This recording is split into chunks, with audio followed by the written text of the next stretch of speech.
ဒီ comment ဖြေပေးမယ်နော်ဒါကကြတော့ပထမကြောင်းကတော့အလုပ်ဘယ်နေ့စဆင်ရမလဲဆိုရင်ထိုင်းလို့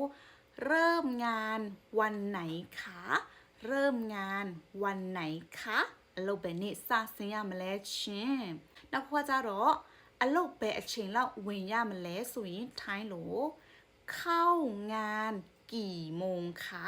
เข้างานกี่โมงคะအလုပ်ပဲအချိန်ဝင်ရမလဲအလုပ်ဘယ်နှစ်ဝင်ရမလဲပေါ့နော်နောက်တစ်ခါကျတော့အလုပ်အင်ဂျီကဘယ်လိုလုပ်ရမလဲတဲ့အလုပ်အင်ဂျီဆိုရင်เสื้อทำงานเสื้อทำงานบลูโลยามเลสวยเนาะต้องทำยังไงต้องทำยังไงคะบลูโลยามเลชิบ่เนาะနောက်တစ်ခါကျတော့အလုတ်ဝင်တဲ့နေ့မှာထုတ်ရမှာလားကိုဘယ်လိုပြောလဲတဲ့ဗောနော်အလုတ်ဝင်တဲ့နေ့မှာထုတ်ရမှာလားဆိုရင်ဘာဆိုလိုတာလဲတော့မသိဘူးเนาะဒါပေမဲ့ထိုင်းလို့ဆိုရင်အလုတ်ဝင်တဲ့နေ့မှာထုတ်ရမှာလားဆိုရင်ထုတ်ရမှာလားအရင်ပြောရမယ်ပေါ့နော်ต้องเอาออกထုတ်ရမှာအလုပ်ဝင်တဲ့နေ့မှာต้องเอาออกวันที่เข้างานหรอ